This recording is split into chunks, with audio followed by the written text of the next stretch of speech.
क्या कहा डॉक्टर ने? कहना क्या था वही कहा जो आपने बताया था।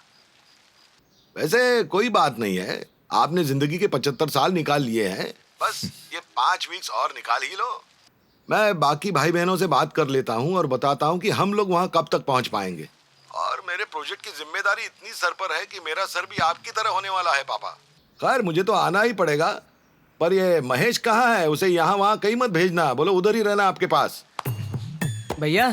अरे क्या भैया, पापा का अच्छी तरह से ख्याल रखना और तू इधर उधर मत भटकना, वही उनके साथ रहना, समझा क्या? तुझे सैलरी इसी बात की मिलती है कि तू उनके साथ रहे, हैं? समझा कि नहीं? हाँ ठीक है भैया। खाली मुंडी मत हिलाना। ठीक है, नहीं हिलाऊंगा। पापा टाइम क्या हो गया? 9 बज गए क्या उधर?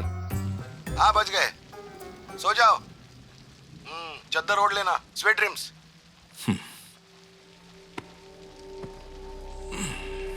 ये क्या बात हुई? वो आपको इतनी जल्दी सोने के लिए क्यों बोल रहे हैं? मेरे जैसे लोग बच्चों की कमी कभी पूरी नहीं कर सकते। तो वो वहां से कर भी क्या सकते हैं बता मुझे? क्योंकि मैं मर रहा हूं तो उन्हें अपना काम छोड़कर आने को तो नहीं कह सकता ना। वो अपने अपने जीवन में व्यस्त होंगे। मरने से पहले हम किसी को परेशान ना करें तो अच्छा है, तभी तो हम इज्जत से जा पाएंगे। वक्त के साथ हमें बदलना पड़ेगा, उम्र के साथ इच्छा भी मर जाती। इन जैसे लोगों की वजह से हमारे यहाँ अनाथालय कम और वृद्धाश्रम ज्यादा है। आप चिंता मत कीजिए, दूसरे 3 बच्चों में से कोई जरूर आएगा।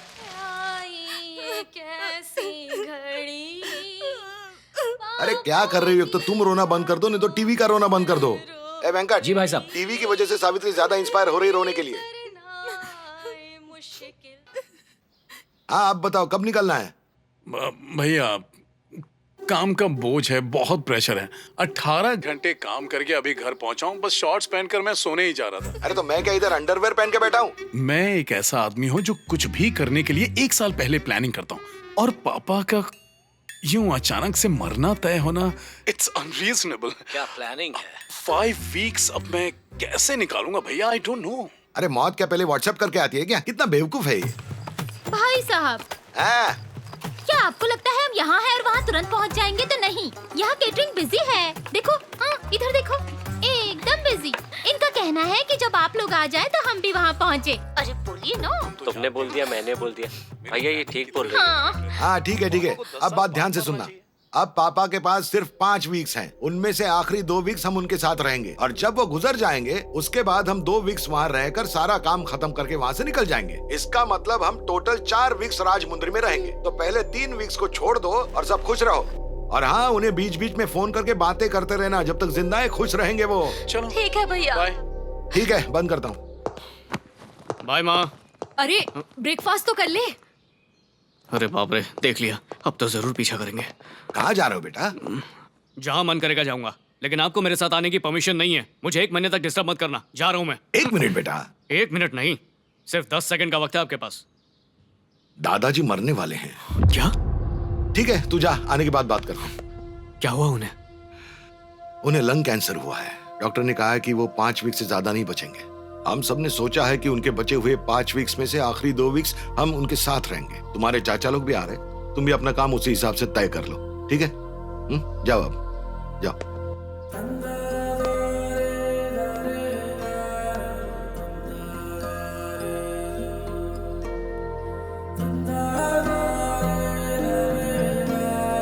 अरे अरे मुझे मत मारो, मुझे मत मारो। मुझे माफ कर दो, मुझे माफ कर दो। नहीं नहीं नहीं दादाजी, मत मारो।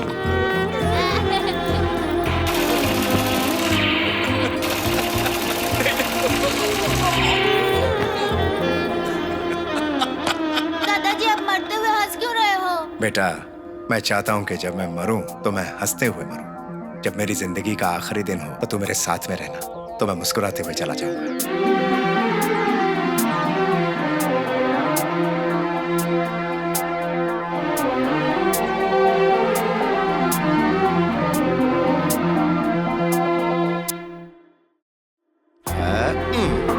इससे तुम चॉकलेट खरीदना।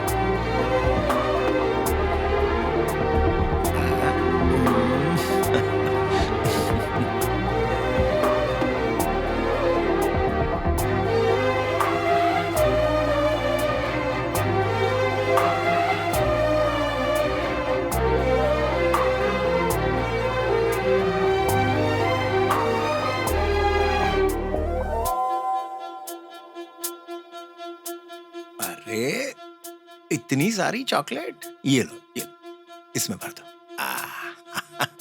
आराम से।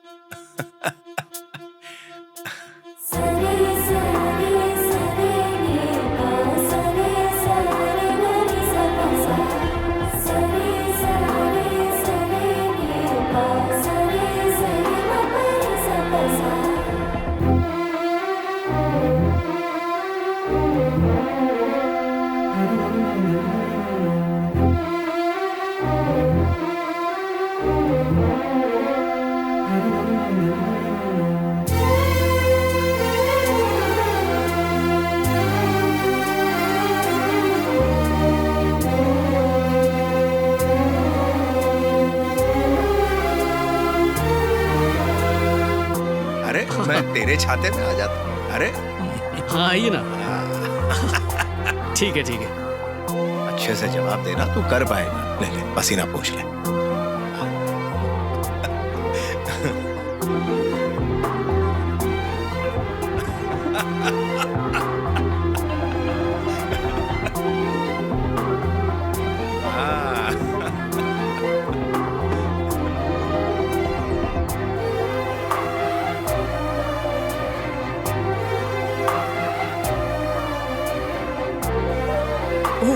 What are you doing, man? Sorry sorry sorry, एक कॉफी प्लीज।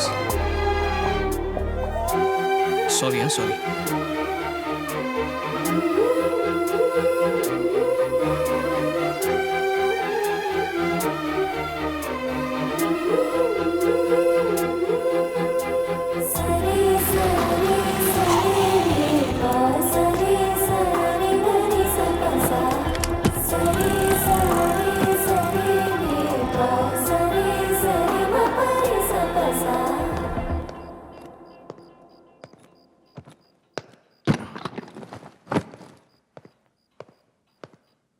दादाजी।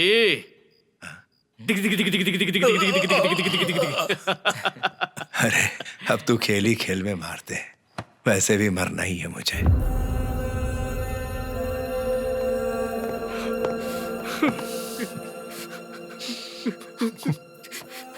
दादाजी, मैं आपके साथ यहाँ रोने नहीं आया हूँ, आपकी जिंदगी के आखिरी पड़ाव का मजा लेने आया हूँ। क्या सर, यहाँ शादी थोड़ी है।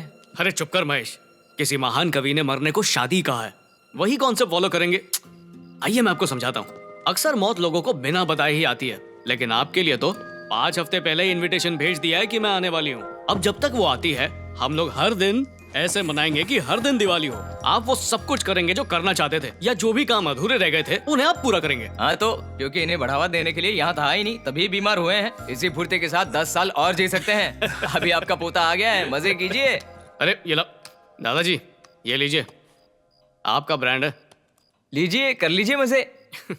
अरे इसी की वजह से तो मुझे लंग कैंसर हुआ।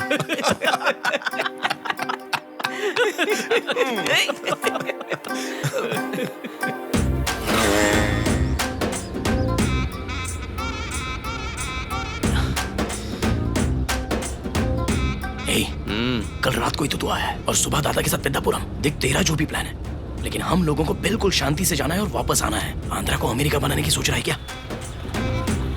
दादाजी चलिए पहले नारियल पानी पीते हैं। अरे ये तो बता, ले कहाँ जा रहा मुझे? इतनी जल्दी क्या है, बताता हूँ ना। अन्ना 2 छील देना। भाई रहने दे, मुझे टेंशन हो रही है। अब ये मत बोलना कि ये उनके लिए है। हाँ, ये चाहता है वो वहाँ जाए और उस काम को पूरा करे जो किसी वजह से रह गया था। अरे ऐसा कौन सा काम है? सुन, जितना मेरी समझ में आ रहा है, जिस जगह पे हम लोग जा रहे हैं उससे उनकी उम्र का कोई ताल्लुक नहीं है। अबे सिर्फ इसलिए कि उनकी इच्छा है हम उनको वहां पर लेकर जा रहे हैं, लेकिन अगर उन्हें कुछ हो गया तो फिर मुझे मत बोलना, समझा? तेरे दिमाग में एक ही चीज चलती है क्या? तुझे लगता है पेद्दापुरम में सिर्फ एक ही चीज होती है और लोग भी रहते हैं वहां पर? थोड़ा दिमाग से सोचा कर। मैं दादाजी को वहां पर गुलछर्रे उड़ाने के लिए नहीं लेके जा रहा हूँ, किसी से मिलवाना है। जब दादाजी 20 साल के थे तब उन्हें जानकी नाम की एक लड़की से प्यार हो गया था, लेकिन एक गलतफहमी की वजह से उन दोनों को अलग होना पड़ा। दादाजी अपनी गलती समझ तो गए थे, लेकिन कभी उन्हें माफी मांगने का मौका नहीं मिला, इसलिए बेचारे आज भी पछताते रहते हैं। अगर मरने से पहले वो उनसे माफी मांग पाए तो मुझे लगता है उनके मन का बोझ थोड़ा कम हो जाएगा।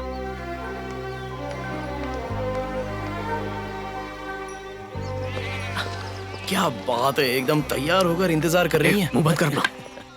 कहाँ है वो? राम नहीं आया? हाँ? ओए होए, लगता है दादाजी का निकनेम ही है। बोलो ना कहाँ है, जल्दी बुलाओ उसे। दादाजी यहाँ पर क्या कर रहे हैं, चलिए ना।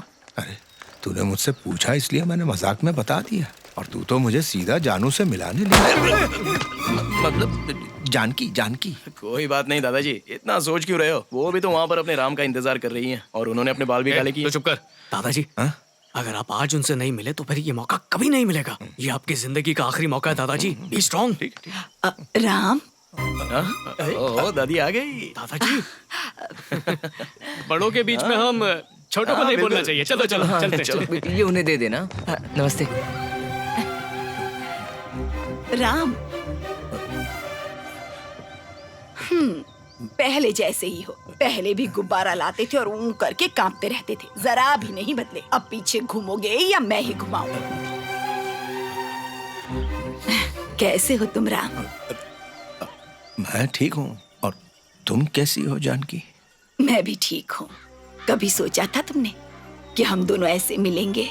45 साल निकल गए, या देखा जाए तो 46 साल हो चुके हैं।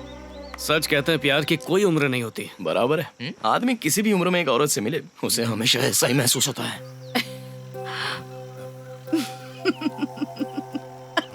तुम्हें इन कपड़ों में देखकर मैं हंसी नहीं रोक पा रही हूँ। पिछली बार जब आए थे ना तो शॉर्ट्स पहन कर आए थे। याद है मुझ पर चिल्लाए भी थे क्योंकि मैंने रात से शादी कर ली थी। पर मैं और क्या करती, मैंने अपने पापा से कहा था कि मैं तुम्हारे अलावा किसी से शादी नहीं करूंगी, और एक तुम ही थे जो तुमने कोई एक बूढ़ी औरत उसके प्यार के किस्से सुना रही है, सुन के बड़ा अजीब लग रहा है यार। हाथ हटा अपना। लगता है इमोशनल हो गया। हाँ। और उसी के लिए मैं तुमसे माफी चाहता हूँ। पागल हो गए हो क्या? अब माफी मांगने का क्या फायदा? सब कुछ तो खत्म हो चुका है, तुम्हारे सर पर बाल भी नहीं रहे। वैसे राम, आजकल क्या कर रहे हो? हाँ कुछ नहीं, बस ऐसे ही टाइम पास। हाँ।